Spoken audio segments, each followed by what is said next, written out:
జకర్యా గ్రంథము 8వ అధ్యాయము.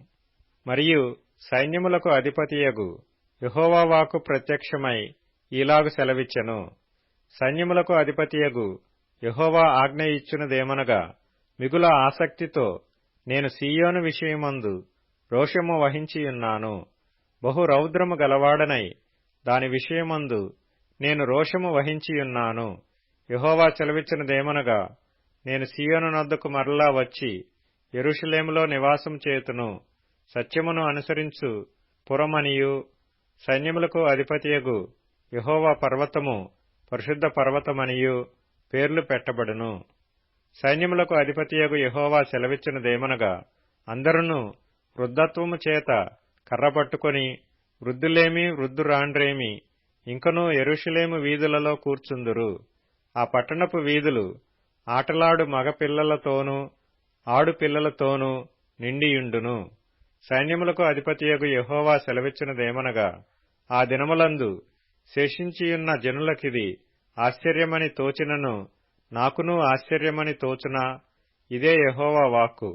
సైన్యములకు అధిపతియగు యెహోవా సెలవిచ్చినదేమనగా, తూర్పు దేశములో నుండియు పడమటి దేశములో నుండియు నేను నా జనులను రప్పించి రక్షించి యెరూషలేములో నివసించుటకై వారిని తోడుకొని వచ్చెదను.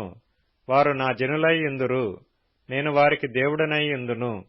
ఇది నీతి సత్యములను బట్టి జరుగును. సైన్యములకు అధిపతియగు యెహోవా సెలవిచ్చినదేమనగా, సైన్యములకు అధిపతియగు యెహోవా మందిరమును కట్టుటకై దాని పునాది వేసిన దినమున ప్రవక్తల నోట పలుకుబడిన మాటలు ఈ కాలమున వినువారలారా ధైర్యము తెచ్చుకొనిడి. ఆ దినములకు ముందు మనుష్యులకు కూలి దొరకకయుండెను, పశువుల పనికి బాడిగ దొరకకపోయెను. తన పనిమీద పోవు వానికి శత్రుభయము చేత నెమ్మది లేకపోయెను. ఏలయనగా ఒకరిమీదికొకరిని నేను రేపుచుంటిని. అయితే పూర్వదినములలో నేను ఈ జనులలో శేషించిన వారికి విరోధినైనట్టు ఇప్పుడు విరోధిగా ఉండను. సమాధాన సూచకమైన ద్రాక్ష చెట్లు ఫలమిచ్చును, భూమి పండును, ఆకాశము నుండి మంచు కురియును. ఈ జనులలో శేషించిన వారికి వీటినన్నిటినీ నేను స్వాస్థ్యముగా ఇత్తును. ఇదే సైన్యములకు అధిపతియగు యెహోవా వాక్కు. యూదావారలారా, ఇశ్రాయేలు వారలారా, మీరు అన్యజనులలో నేలాగు శాపాస్పదమై యుంటిరో అలాగే మీరు ఆశీర్వాదాస్పదమగునట్లు నేను మిమ్మును రక్షింతును. భయపడక ధైర్యము తెచ్చుకొనిడి. సైన్యములకు అధిపతియగు యెహోవా సెలవిచ్చినదేమనగా, మీ పితరులు నాకు కోపము పుట్టింపగా దయతలచక నేను మీకు కీడు చేయనుద్దేశించినట్లు ఈ కాలమున యెరూషలేమునకును యూదావారికిని మేలు చేయనుద్దేశించుచున్నాను. గనుక భయపడకుడి. మీరు చేయవలసిన కార్యములేవనగా, ప్రతివాడు తన పొరుగువానితో సత్యమే మాటలాడవలెను. సత్యమును బట్టి సమాధానకరమైన న్యాయమును బట్టి మీ గుమ్మములలో తీర్పు తీర్చవలెను. తన పొరుగువాని మీద ఎవడనూ దుర్యోచన యోచింపకూడదు. అబద్ధ ప్రమాణము చేయనిష్టపడకూడదు.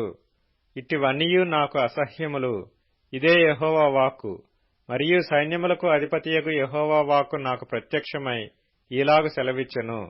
సైన్యములకు అధిపతియగు యెహోవా ఆజ్ఞ ఇచ్చినదేమనగా, 4వ నెలలోని ఉపవాసము, 5వ నెలలోని ఉపవాసము, 7వ నెలలోని ఉపవాసము, 10వ నెలలోని ఉపవాసము యూదా ఇంటి వారికి సంతోషమును ఉత్సాహమును పుట్టించు మనోహరములైన పండుగలగును.